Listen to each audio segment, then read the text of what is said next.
गांधी आगे बढ़ो, हम तुम्हारे साथ हैं। बीजेपी सरकार, बीजेपी सरकार, मोदी सरकार, मोदी सरकार, लोकतंत्र की हत्या बंद करो, बंद करो, बंद करो, लोकतंत्र को लूटना बंद करो, इंडियन नेशनल कांग्रेस जिंदाबाद, इंडियन नेशनल कांग्रेस जिंदाबाद, बंद करो, बंद करो। तानाशाही नहीं चलेगी, तानाशाही नहीं चलेगी, हिटलरशाही नहीं चलेगी। बंद करो, बंद करो, लोकतंत्र की हत्या बंद करो, बंद करो, लोकतंत्र का लूटना बंद करो, बंद करो, लोकतंत्र का लूटना बंद करो, लूटना बंद करो, बंद करो, लोकतंत्र को लूटना बंद करो, बंद करो। इंडियन नेशनल कांग्रेस जिंदाबाद, इंडियन नेशनल कांग्रेस जिंदाबाद। राहुल गांधी आगे बढ़ो, हम तुम्हारे साथ हैं। राहुल गांधी आगे बढ़ो, हम तुम्हारे साथ हैं। राहुल गांधी आगे बढ़ो, हम तुम्हारे साथ हैं। राहुल गांधी आगे बढ़ो,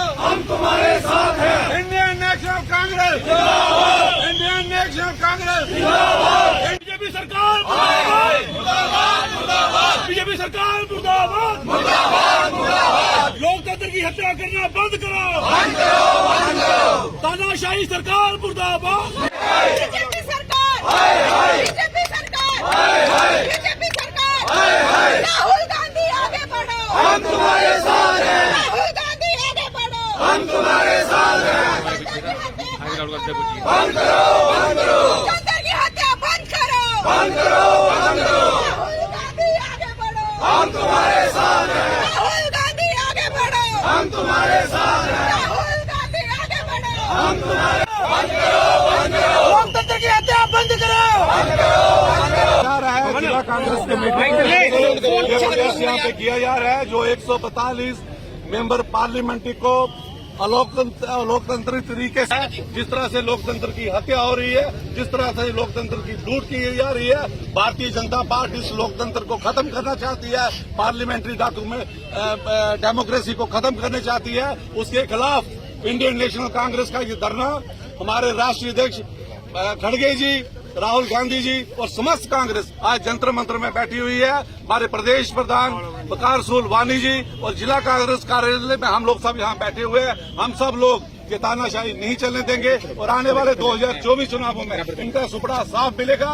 पूरे देश में इसमें लोकतांत्रिक ताकतें जो हैं सब इन्होंने नेस्तनाबूद कर रखी हैं। सारे इंस्टीट्यूशन को इन्होंने बेच के रख दिया हुआ है। इस मोदी सरकार के खिलाफ ये जन आंदोलन हमारा ब्लॉक स्तर पर, बूथ स्तर पर जारी रहेगा। और जब तक हमारे जो एमपी जिस समय जिस तरह से हाईजैक किए गया है, जिस तरह से ये 3 नए कानून जिस तरह से लिए गए हैं, हम सब इसकी निंदा करते हैं। और विशेषकर हमारे जम्मू कश्मीर का स्टेट हेड हमें तुरंत बहाल चाहिए। हमारे नौजवानों की नौकरियां हमारे नौजवानों के लिए हैं, हमारी जमीनें हमारे लिए हैं। ऐसी कोई भी चीज हम यहाँ जम्मू कश्मीर में लागू नहीं होने देंगे।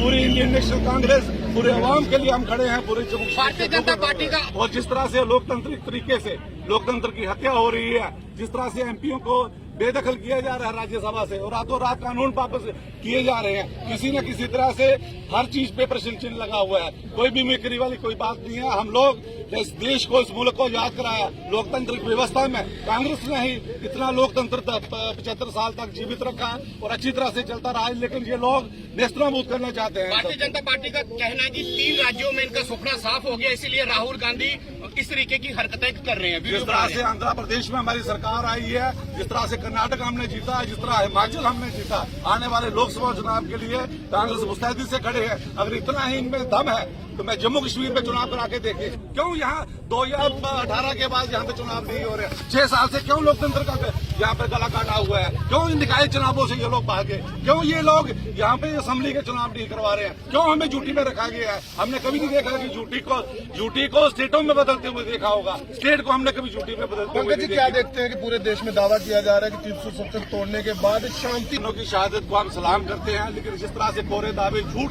अमित शाह सफेद झूठ जो बोल रहे हैं पार्लियामेंट में, वो मैं कहूंगा कि काले अक्षरों में वो उनका इतिहास लिखा जाएगा। जिस तरह से पार्लियामेंट में हमला हुआ, अगर हिंदुस्तान की पार्लियामेंट सुरक्षित नहीं है, हम सब लोग हिंदुस्तान की पार्लियामेंट व्यवस्था बचाने के लिए यहाँ बैठे हुए हैं। अगर उनको पार्लियामेंट में फेस करना पड़ता, पार्लियामेंट में जवाब देने में उनको क्या परेशानी है? अगर हमला हुआ है, पूरे देश ने देखा है किस तरह से हुए, वो बम फूटे या आदमी मरे, वो उसी को हमला करते हैं। जो सिंबॉलिक तरीके से हुआ, उस दिन आपको पता है कि पार्लियामेंट उसकी बरसी भी थी, जो पार्लियामेंट पे जो हमला हुआ था।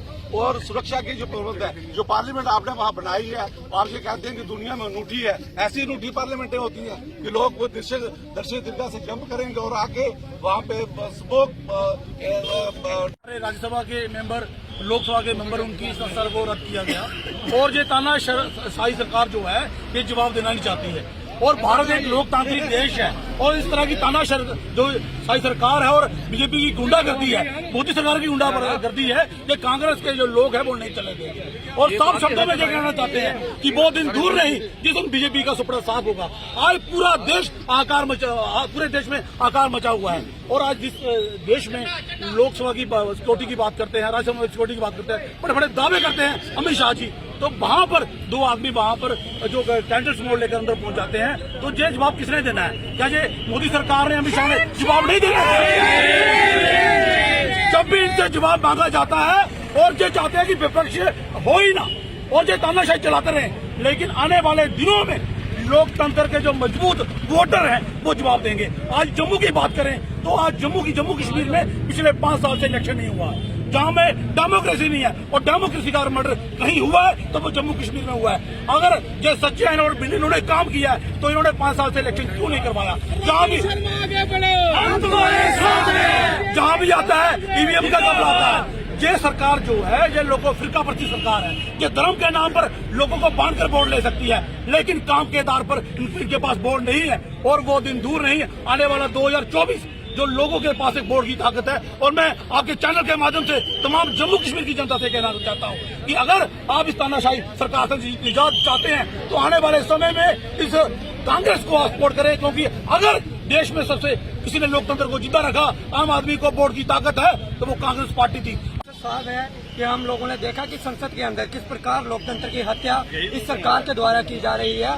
ये जो सरकार है जनता के जवाब देने से तो भागती ही भागती थी, लेकिन अब चुने हुए सांसदों के जवाब देने से भी इस सरकार को जो है परहेज में कर रही है। और प्रश्न बड़ा साफ है कि जो संसद में चूक हुई है उसकी जिम्मेवारी ये सरकार ले और गृह मंत्री जी जो है संसद में आकर उस बात का जवाब दे कि ये जो संसद में चूक हुई है इसका जिम्मेदार कौन है, जिसकी जिम्मेदारी ये बीजेपी सरकार को लेनी पड़ेगी। क्योंकि हम लोगों ने देखा कि जो पास उस लड़के के पास निकला है वो बीजेपी के सांसद के द्वारा मुहैया कराया गया है, लेकिन ये कहते हैं कि इंक्वायरी की जाएगी। मैं इनसे प्रश्न पूछना चाहता हूं कि मेरे को बताओ, आपने पुलवामा की इंक्वायरी में आज तक क्या बता दिया लोगों को, जो आज आप इंक्वायरी का ढिंढोरा पीट रहे हैं? हमारे सांसद जो विरोध कर रहे हैं वो बिल्कुल सही कर रहे हैं। पूरी देश की जनता उन 142 सांसदों के साथ है जिनकी आवाज को दबाने का प्रयास आप लोगों ने किया। और मैं ये कहना चाहता हूँ अंत में कि मोदी हटाओ, लोकतंत्र बचाओ।